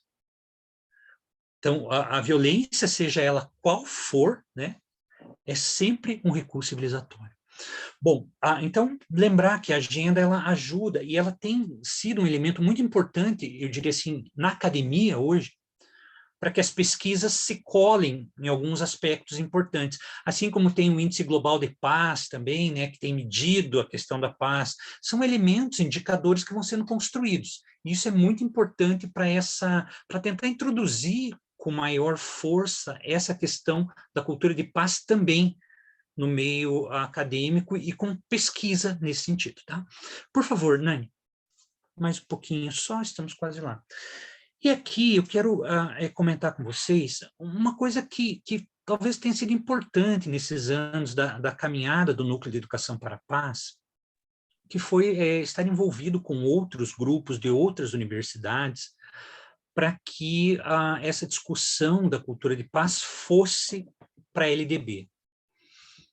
E aqui a ressalva que a Alessandra fez, que é muito importante. A gente sabe que, né, nessa nossa discussão macro, não há uma... A gente sabe que o que está no papel, está numa lei, é uma coisa diferente do que o mundo das pessoas, o mundo das sensações, a noosfera, como diz o Edgar Morin, é muito mais amplo. Agora, ao mesmo tempo, tem que começar a estar nessas estruturas para poder criar aquele elemento da paz estrutural que eu falei para vocês. Porque enquanto a gente pode ter pessoas que pensem ali, fazer o bem, etc. tal, e temos lá a questão da cultura, que é muito ligado ao que nós podemos fazer na nossa vida. Acho que tem um microfone que está aberto. O que as pessoas fazem na sua vida, a gente não consegue pensar muito a parte complicada, né? Que é o centrão, que é o MEC, que são essas estruturas com as quais a gente negocia também. E essas instituições, elas precisam receber um pouco mais dessa interface, dessa provocação, dessa desestabilização, certa desestabilização que o professor Crema falou no começo. Né? Como que a gente provoca também isso? Sabendo que é muito mais difícil provocar uma estrutura. Porém, é necessário e é inevitável, por quê? Porque você teve, no caso brasileiro, durante os últimos 4 anos, diariamente, o incentivo à cultura do ódio e à cultura armamentista. Isso é fato. O próprio presidente da República falava isso, vice-presidente da República. Então, quer dizer, né, você tinha lá uma cultura do ódio e cultura de armamentista. Né? Agora, né, você começa a voltar uma discussão, né, sobre seres humanos que passam fome. E não se você deve tomar vacina ou não. que é uma coisa que as pessoas já deveriam ter internalizado, que a ciência nesse ponto é importante, etc. Tal, né? Então, ajudamos a trabalhar em função de levar o que já estava previsto no Plano Nacional de Educação de 2014 para a LDB, através de audiências públicas em Brasília durante os anos de 2017, 2018, foi aprovada essa alteração em 2018. Uma delas, nessa alteração da LDB, diz assim: promover medidas de conscientização, de prevenção e combate a todos os tipos de violência na escola, especialmente o bullying, porque em 2015 também teve a lei anti-bullying, né? Então, vamos dizer que esse parágrafo, ele fala mais daquilo que é o objeto dos estudos da violência, vamos dizer assim, a parte mais dura. Mas também a gente discutiu que era necessário também falar, colocar lá explicitamente cultura de paz. Então, estabelecer ações destinadas a promover cultura de paz nas escolas. Ou seja, hoje, na Lei Maior de Educação brasileira, está colocado que a cultura de paz é uma das dimensões. Nessa mesma lei, não está escrito que escola cívico-militar tem que fazer parte da educação brasileira. Não está escrito. Não está no Plano Nacional de Educação que escola cívico-militar faz, mas cultura de paz está colocada. Então, quer dizer, parece pouco, mas é muito, se a gente for pensar no sentido de, olha, gente, o professor diz assim, puxa, mas como que eu vou encaixar como tema transversal? Não aquelas aulas, né? A Alessandra falou bem, aula de paz, não, mas como tema transversal. Como é que eu vou colocar essas discussões dentro da minha escola, da minha realidade? Ora, você está apoiado pela LDB. Isso faz diferença, gente, para milhões, dezenas de milhões de professores que estão aí pelo Brasil, por exemplo. Faz uma enorme diferença. Dizer, eu posso fazer um projeto. A Secretaria de Educação pode cobrar sim, desse jeito ou não, mas eu estou apoiado na LDB quando eu penso a questão da humanização na escola, do diálogo na escola.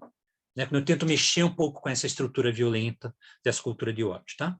Então, por favor, só para marcar essa ideia, indo mais para o final. A partir das pesquisas que nós fizemos no Núcleo de Educação para a Paz, nós encontramos alguns pontos pelos quais, nomes, apelidos, pelos quais os projetos de paz acontecem nas escolas brasileiras e na maior parte da América Latina. Tem muitos projetos que falam de paz, mas vêm com esse, né, rótulo, entre aspas, de valores humanos. Né, projeto de valores humanos na escola tal. Outras escolas trabalham com projetos no campo dos direitos humanos. Recentemente, nos últimos 4 ou 5 anos, vem muito forte essa ideia de conflitologia, puxada muito pela discussão da justiça restaurativa, que eu particularmente tenho algumas ressalvas, mas é uma outra discussão. Mas é a questão da mediação na escola. Educar para a paz a partir da ecoformação traz toda essa ideia da Agenda 2030 e mais puxar um pouco dessa discussão da espiritualidade na educação. Não das religiões na educação, né, mas na espiritualidade, no sentido que o Leonardo Boff traz, por exemplo, né, quer dizer, a ecoformação são os projetos ambientais que as escolas têm feito, para puxar nesse sentido. E o último campo é vivências e convivências, ou seja, tem escolas que não têm muita essa característica de pensar porque eles estão fazendo alguma coisa de paz, mas eles fazem coisas de paz. E nisso tem coisas boas, mas também tem algumas coisas complicadas. Né? Você enche a escola de pombinha branca. Todos os alunos desenham a pombinha branca. Se não for branca, não pode ser pombinha da paz. Daí, no outro dia, os outros alunos arrancam do corredor aquelas pombinhas. Então, quer dizer, vai todo um diálogo, né? Afinal, qual que é o significado, o sentido, se a pombinha pode ser colorida, assim por diante, etc. Mas esses são 5 grandes campos que a educação para a paz, na prática, ela tem acontecido nas escolas do Brasil e, via de regra, da América Latina. O que acontece é que, normalmente, esses projetos eles não têm sustentabilidade, porque muitas vezes o projeto que é muito ligado só a valores, ele deixa de fazer uma discussão um pouquinho sobre a sociedade, sobre direitos humanos. Ou ele é trabalhado nos valores numa perspectiva de você tem que repetir aqueles valores. Né?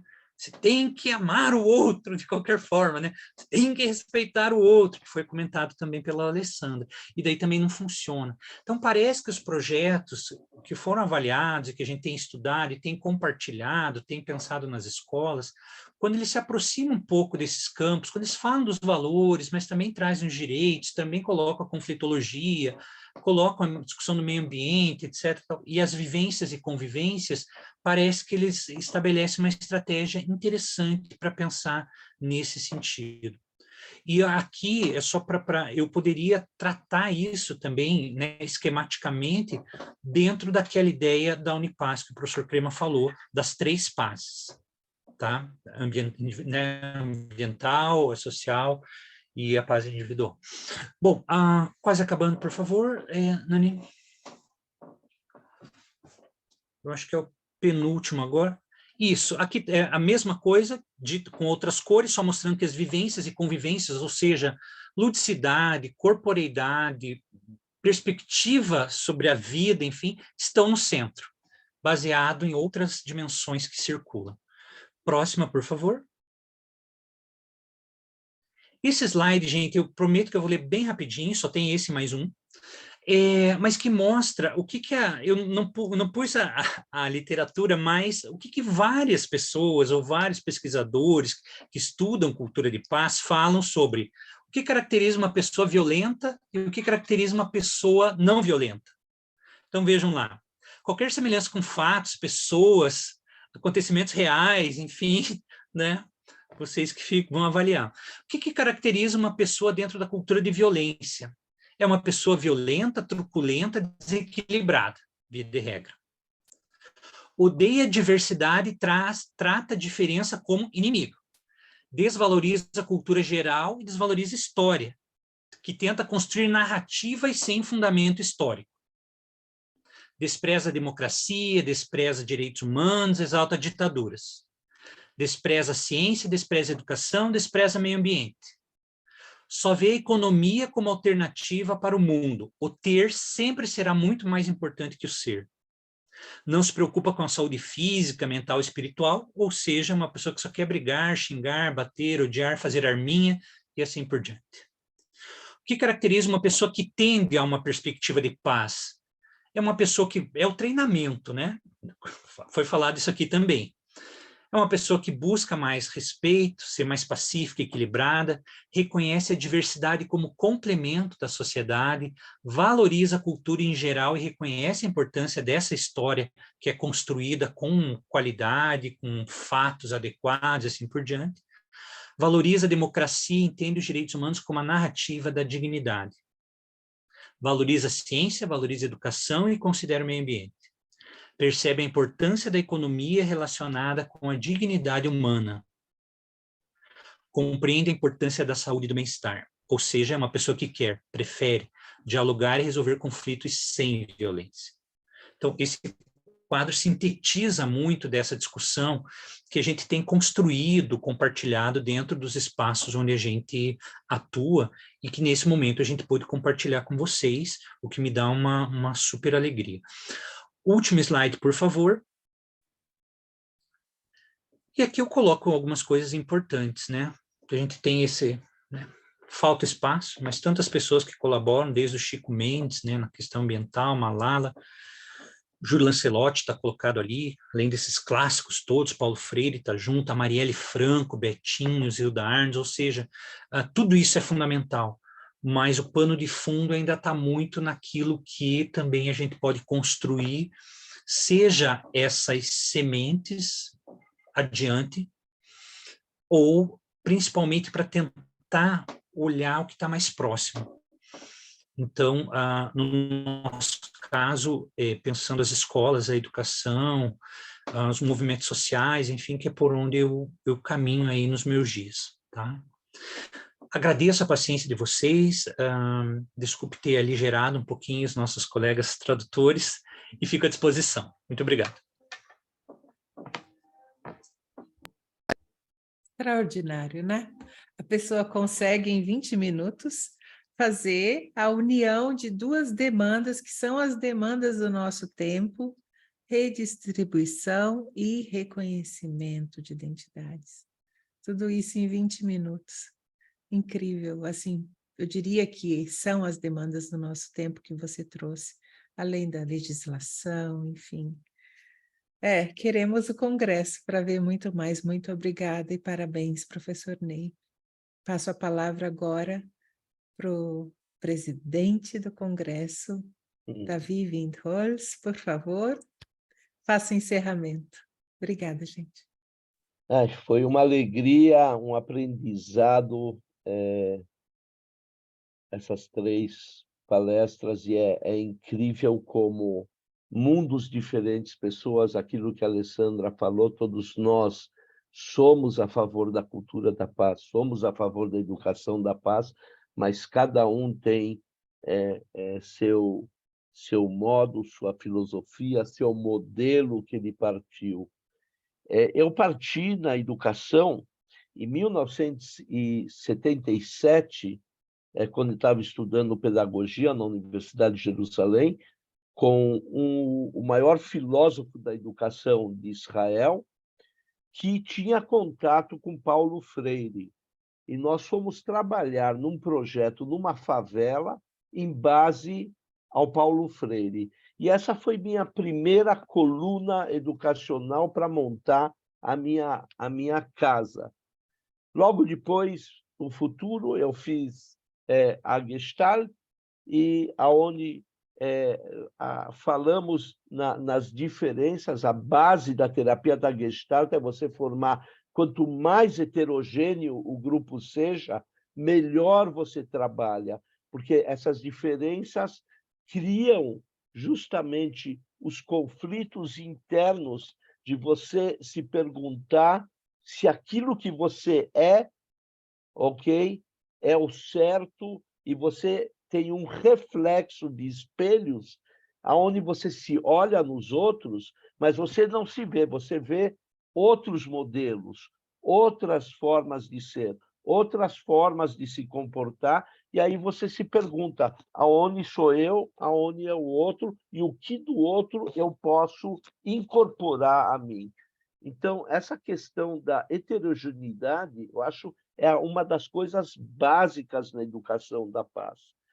É impressionante como eu passei por todos os palestrantes do Congresso, são 35 palestrantes que vêm de áreas mais diferentes possíveis, de 7 países, todos eles têm uma estrutura determinada, que modelos diferentes, o Ney colocou as fotos, para nós, nós começamos o Congresso com a frase do Mandela, né? De que ninguém nasce odiando ao outro, e se você pode ensinar a odiar, quer dizer, para odiar você tem que ensinar a odiar, e se você pode ensinar a odiar, você então pode ensinar a amar também, e daí para frente. Mas eu quero só colocar bem rápido, eu não vou entrar no meu modelo, porque senão aí nós vamos estourar no tempo, mas eu só quero colocar alguns pontos que são comuns a todas as teorias que nós vamos ver, apesar de que cada um vai trazer o seu mundo, vai trazer um novo modelo, e como eu, apesar de 40 anos de educador, na prática, menos acadêmico, mas muito mais na prática, aprendi hoje de 3 pessoas totalmente que trazem mundos diferentes e que imagino que eu vou aprender de 35 pessoas, 34, eu sou o 35º, 34 pessoas, talvez de mim também vou aprender uma nova coisa que de repente vai surgir, daquele encontro que a Alessandra falou, que Paulo Freire fala, o educador educando com o educando educador, né? Então, o primeiro é a questão que o Roberto colocou de holística. Todos nós acreditamos no ser humano como uma pessoa holística, uma pessoa que pensa, sente e também é sensorial. Ou seja, tem sua parte sensorial, sua parte emocional e sua parte racional. Eu agrego a esse triângulo a parte espiritual também, que é aquilo que Roberto comentou muito. A segunda é a vivência. Chega de falar palavras. A educação na escola, ela tem que ser vivencial. Se nós queremos democracia, não adianta falar em democracia. Nós temos que usar o modelo de Janusz Korczak, que o Denis vai falar no futuro, que é o parlamento escolar, um parlamento da comunidade escolar, onde a criança tem o mesmo direito da palavra do que o professor, do que o educador. Dialógica, ok? A Alessandra falou na dialogia, o Roberto falou no encontro, ok? Na ecologia do encontro. Essa é o que eu chamo de bilinguidade. Nós, em Israel, no meu centro, usamos a bilinguidade. Judeus e árabes, judeus falam hebraico, árabes falam, os palestinos falam árabe, não tem uma língua comum.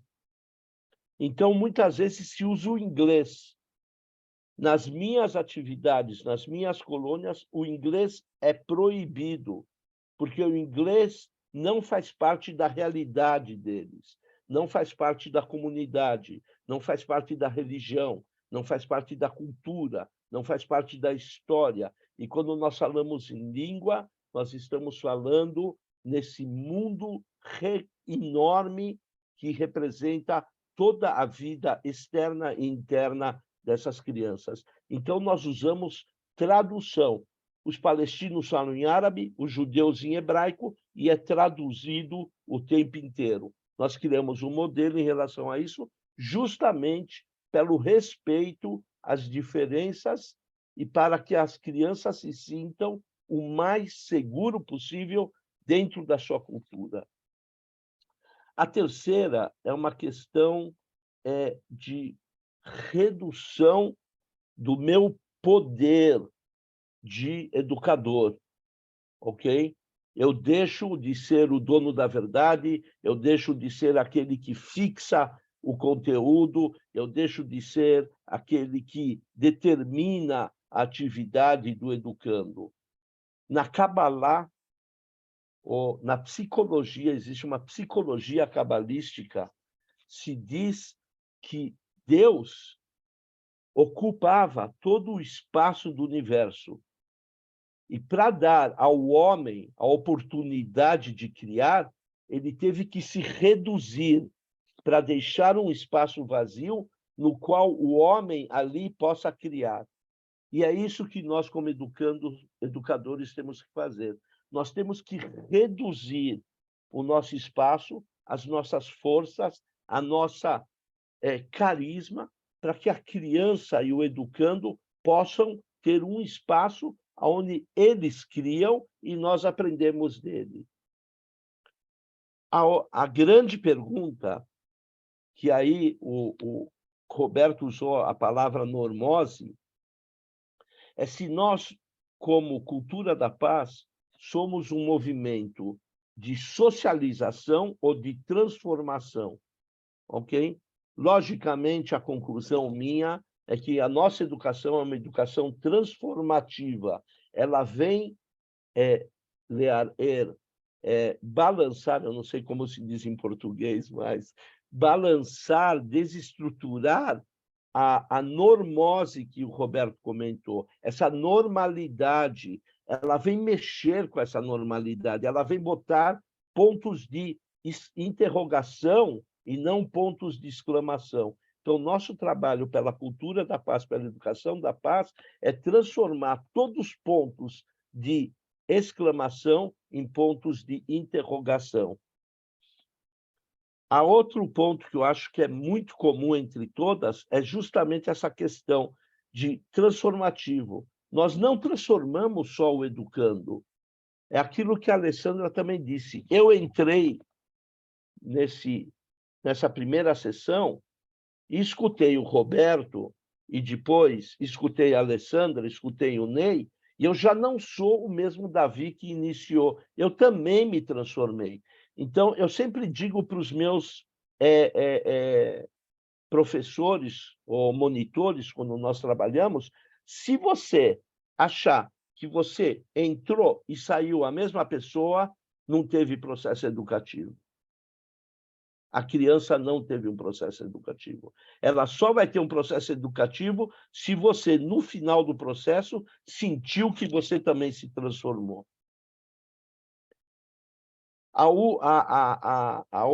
Acho que a última coisa, que é aquilo que o Ney fala muito, é a questão, o que eu chamo a praxis.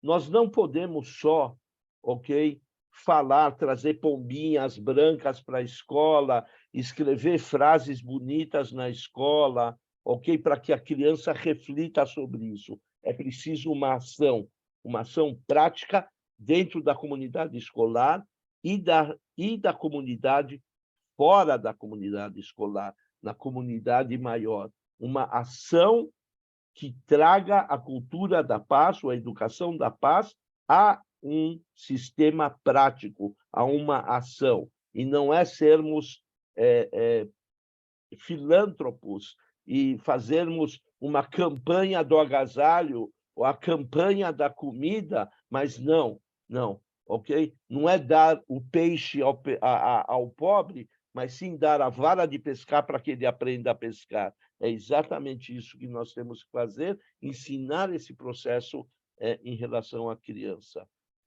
O mais incrível, na Olimpíada que teve no Brasil, Fafá de Belém, é impressionante porque eu pergunto para muitas pessoas e ninguém escutou. Ou eu imaginei, ou ela falou isso tão rápido. Quando ela foi cantar, ela disse assim: nós hoje, aqui na Olimpíada, estamos vivenciando o comum e festejando o diferente. Essa frase se tornou o logo do meu centro. Nós vivenciamos o comum e festejamos o diferente, porque através das diferenças é que nós podemos enriquecer o nosso mundo. Através das diferenças é que nós podemos criar um processo transformativo da educação e de nós, seres humanos. Por último, eu só queria colocar uma questão que dentro do judaísmo nós chamamos de Tikkun Olam. Tikkun Olam é reparação do mundo. A reparação do mundo vem muito naquilo que o Roberto falou. Vem em 3, 4 níveis.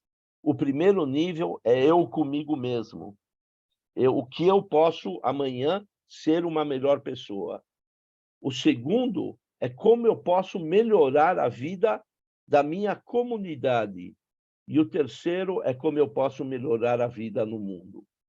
Então, o Tikkun Olam é um processo de reflexão e de ação também. Então, todo o processo da educação transformativa, sem a praxis, sem a reflexão e sem a ação, elas não faz sentido. Eu posso refletir e não agir, não estou criando cultura da paz. Eu posso agir e não refletir, não estou criando a cultura da paz. A cultura da paz virá somente na integração desses 2 elementos, da reflexão interna, de eu me fazer uma introspecção, e essa introspecção, depois surgir como uma ação. É isso que, no momento, eu queria dizer. Só quero terminar com um exemplo do nosso sistema educacional. No nosso sistema educacional, quando nós trabalhamos com as crianças, existem 3 regras básicas para os educadores. A criança voluntariamente pode entrar em qualquer atividade. O monitor não pode gritar e não existe punição. E sempre os monitores me perguntam: Davi, mas sem esses 3 elementos, nós não temos nenhum poder sobre as crianças. Aí eu falo: que ótimo, é exatamente isso que eu quero, que vocês não tenham poder sobre as crianças. A única forma de vocês fazerem algo é dialogando com elas, sentando numa cadeira bem baixinha para poder olhar de olho a olho e poder conversar e dialogar, sentir o que elas estão sentindo, saber por que elas estão saindo da tua atividade. Quem sabe a tua atividade não faz parte da realidade delas. E o quarto elemento é que nós temos uma comissão de mediação de crianças de 1º a 6º grau, junto com o monitor, que, quando tem conflitos, elas solucionam o conflito. Um belo dia, eu cheguei lá e vi uma criança catando uma flor num jardim lindo, no lugar que nós estávamos convidados. Eu gritei com ela e chamei a atenção dela aos gritos. Fiquei muito nervoso.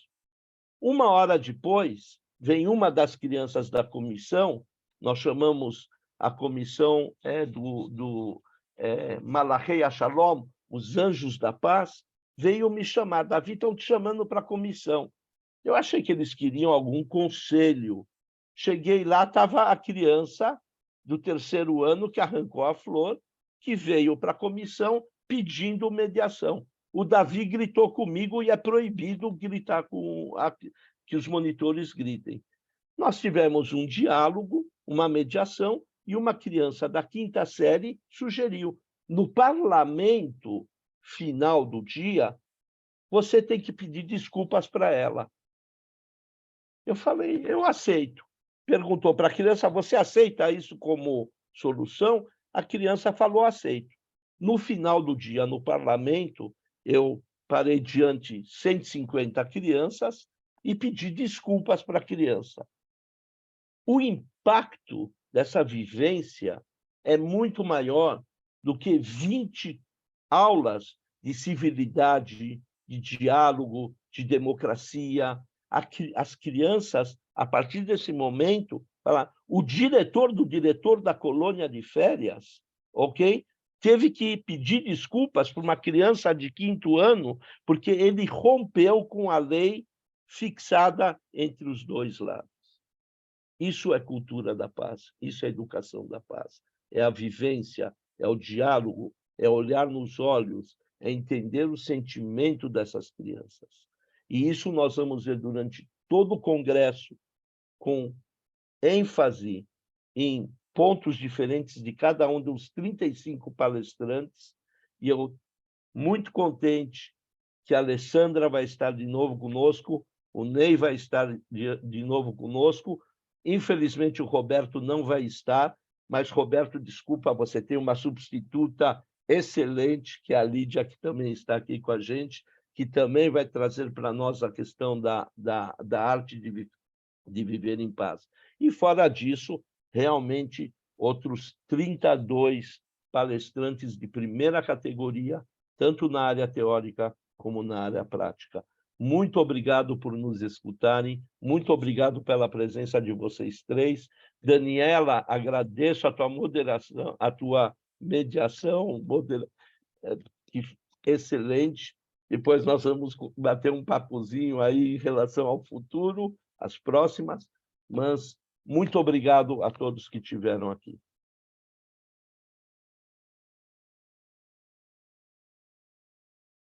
Obrigada, gente. Tchau, tchau. Tchau.